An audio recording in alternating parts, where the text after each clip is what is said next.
Mana, uyimizga ham yetib keldik. Shumi? Yoshligingdagi uyda solmaysanmi?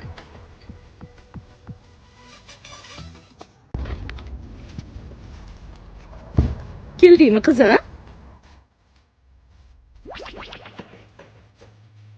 Ha, mashinaga o'ynamasa chiqib sen bo'lmaydimi? Jonim ketdi hammasi katta bo'lsa Amerikaga ketaman.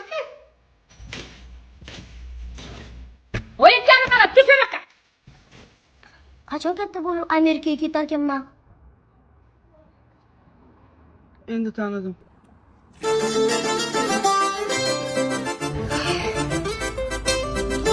Mehmon, xush kelibsiz. Yaxshi keldingizmi? Thank you. Nezirda.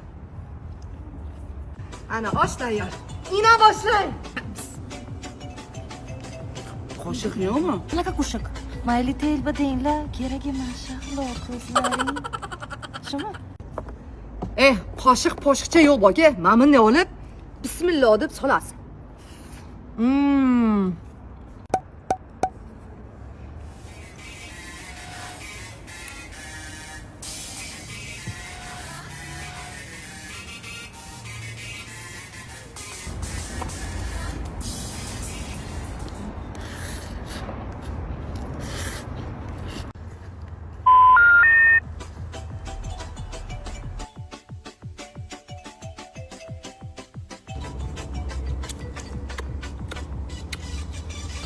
Mana chochiq.